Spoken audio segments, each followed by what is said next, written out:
Hello there folks, and how is it going? And welcome back to another video. I hope you are all doing very well indeed. You might be asking yourself, where's all the sand and all the waves that we expect from your amazing videos? Well, this week I thought I would try something a little different, as over the last couple of weeks a lot of people have been messaging me asking in relation to the gear that I use, and I figured I would use this opportunity to answer all of that.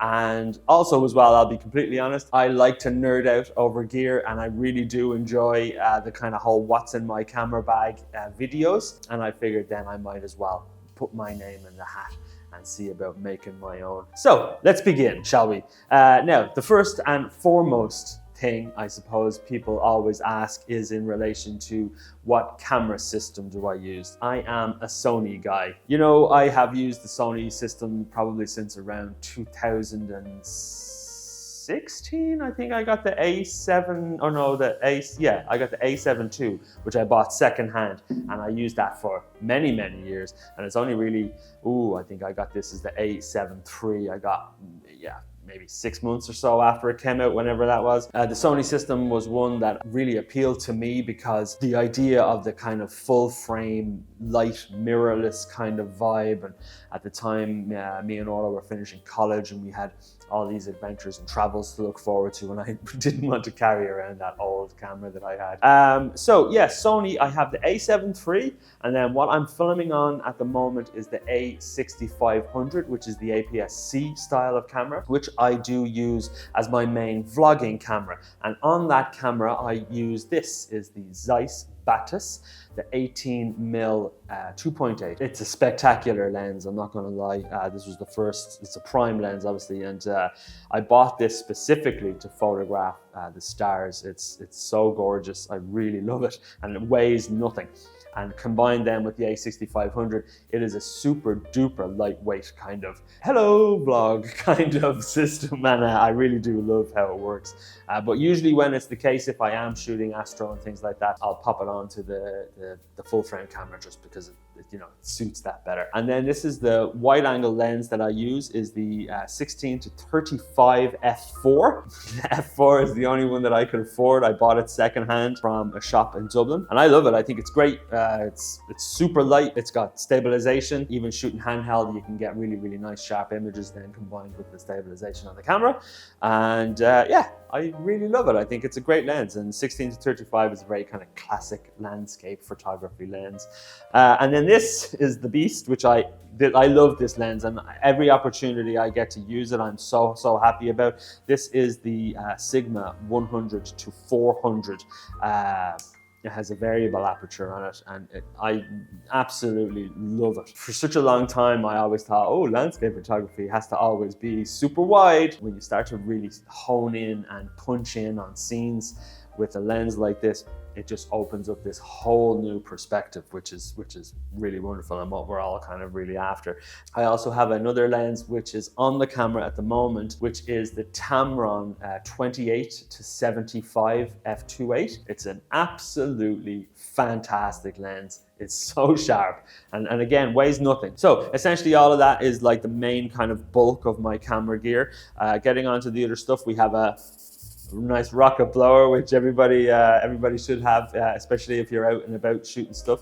I also have a nice little kind of hard-shelled SD card holder, and all of my wonderful SD cards.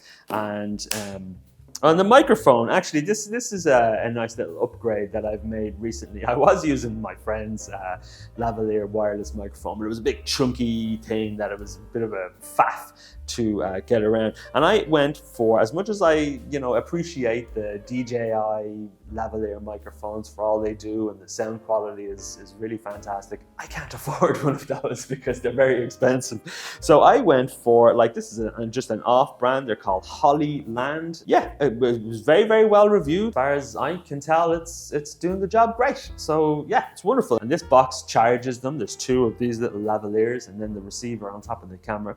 And I think it's a wonderful system, and I have like a couple of the dead cats, and then the connectors and things, and then it obviously then comes in this nice little hard case that's easy to pack and super protective. And I'm super happy. It's not sponsored, by the way. It's not sponsored. This I bought a long time ago. This is the DJI, the Mavic Pro, the first one. Again, like I mentioned in one of my last videos, I don't really tend to use a huge amount. And really, the perspective that it offers is really fantastic. Unless you rent a helicopter, you're not getting up into the sky. This is the hard shell case then that I bought. These are all just like just Amazon kind of hard shell cases that I bought for the controller and the drone. Send it up to the sky for some of that epic B-roll. Head torch, gotta have a head torch. Absolutely fantastic piece of kit. Couldn't recommend it enough. Gotta have a head torch. You gotta stay safe on those crazy paths.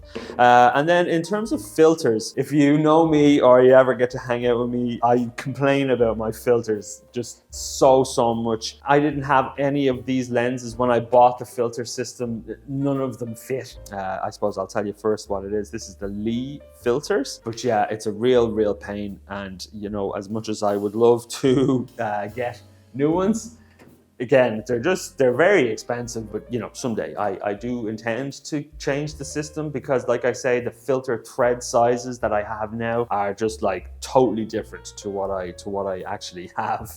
So I have to use the step-up rings, and I've got one, I think, for each lens. And you know, it's a real pain because you could be standing there and you're like, oh my God, it's all happening, and you know, it's amazing and beautiful. And then you're standing there trying to put this together, and it's like, this sucks. So that really draws me out of it, and I must say I don't really enjoy that. But anyway, the filters themselves are super quality. I mean, it's the Lee filter system. I also have a variable ND filter. Again, this actually suits quite well onto the 100-400 because I don't have to use an adapter. And I love it. I've had this ages and have used it extensively. I think it's a fantastic piece of kit, variable ND. Couldn't recommend it enough. I also then have a circular polarizer, which fits onto the 16-35 straight away. But then if I need to put the actual filters on, I have to put a ring on and then put the filter thing on. Disaster, drives me crazy, and I'm only going to end up ranting, and that's what this video will then turn into. An insane rant of a crazy man. Anyways, that's the Lee filter system. This kind of carry case that I use is, I just bought it on Amazon, you know, it's just a cheap thing. Oh, and the filters that I have, I have a soft grad, which is a 1-3 soft grad. I have a 10 stop, and that's all. I did have a 6 stop, but that smashed. So yeah, maybe someday I'll get an upgrade. Pouches. Every photographer who I have ever spoke to loves pouches, and I am no different by myself, because I love a good pouch. In here, I usually just tend to carry all of my spare batteries. I have an old phone that I used to connect to the controller for the drone, so I just kind of tend to leave all that there in the same kind of pouch. But you know, I have enough of these small Sony batteries from the old system. They really don't last, not anymore. These are old, you know, so they really don't last at all. So anyways, new gear maybe some point in my life. And then I also have this, which is just like a tech kind of carry case. I have just like a travel adapter with some nice USBs, and you know, you can change the plugs then for, obviously I live in Portugal now, so I use these instead of the Irish ones. And then I've just got chargers, microfiber cloths, I've got a battery pack, which I do use, and I'll explain why. Battery packs are fantastic, but I have a specific use for my one. And then I have just a plethora of USB, USB-C cables, USB to USB-C, and all this fun stuff. And then the little charger for my watch. You know, when I tend to travel, sometimes if you don't want to bring the laptop, I don't really have insurance for any of this. Well, I do when I travel, but you know, adding the laptop onto that insurance policy tends to kind of skyrocket it a bit through the roof. So if I can leave it at home, I will. Here's what I do as a backup alternative. I have this small little SanDisk SSD drive. is fantastic. It's a 1 terabyte drive. Then what I do is I actually bring with me one of these little USB-C hubs, and I plug that into the phone. And then I'll plug the hard drive, and then it's got a memory card reader, and then I use my phone as the interface to basically copy and paste and transfer the files over onto the hard drive. And in order for me to make sure that that works, I can either plug one of the USB-C cables directly into the wall using the power adapter, or if I'm nowhere near a plug, I use the battery pack. It's like a 10,000 milliamp. It's just a cheap kind of Amazon one, and but I do use that, and it does the job absolutely fine and dandy to power the transfer. So that's kind of how I do my backup on the road. You know, a laptop versus this is nothing. So let's talk camera bags. Camera bags are the bane of my existence. This is essentially how I would take this gear with me on the plane. The tech kit usually just goes into my check-in bag because there's nothing hugely, it's just cables, you know, so obviously you don't put your lenses in to the check-in bag. The empty space that you see here is for the A6500. I don't tend to usually bring the 28-75 with me, and if I do, I'll just squeeze it in somewhere, you know. As you see, it's pretty self-explanatory. It's just a bag that's packed. There's nothing crazy about any of it at all. But I really love this bag. This is the Low Pro Tactic, and the thing that's fantastic about it is obviously it holds everything that I need, but it's just got this kind of hard shell to it, and it makes traveling like super easy. Particularly when you're kind of throwing it in and taking it out of trucks or wherever you may be. I love this bag. It's kind of the first one that I'll pick up when I know that I'm going like away on the plane or whatever, and it's really wonderful for that. It holds the laptop as well if I do need to bring the laptop as well. So, but let me show you the other two, and let's go. So the first bag that I have, this is my kind of runaround bag. This is a Low Pro like sling, and I have my laptop pouch in there as well, because if I'm going in to do some work in the coffee shops, a lot of times I'll bring the A7 III with the 28-75 on it, and again I'll just throw that in, throw it over my shoulder. It's a handy, it's grand, you know, it's grand. It's the shoulder bag. But one of the most difficult things that I have found was to find a bag that was super comfortable for going for a walk or going for a hike.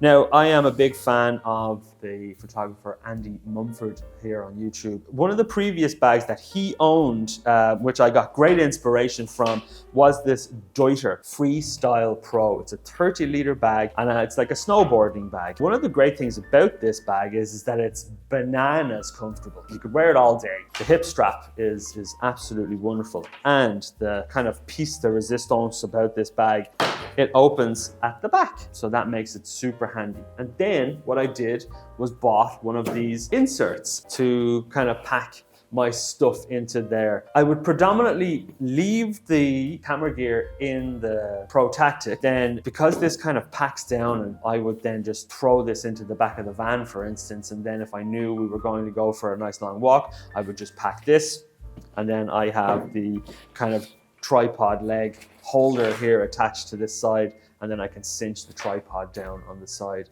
and carry it. So the Pro Tactic it's kind of like my suitcase for my camera gear, and then I kind of piece together, knowing what we're going to go shoot or whatever, then I go do that. So speaking of cinching tripods down, let's talk about tripods. I have 3 of them. They're expensive, and it sucks that they're expensive because they're so invaluable to any kind of photography work, whether it be on the landscapey side or for the kind of commercial work side. Start off with this one here.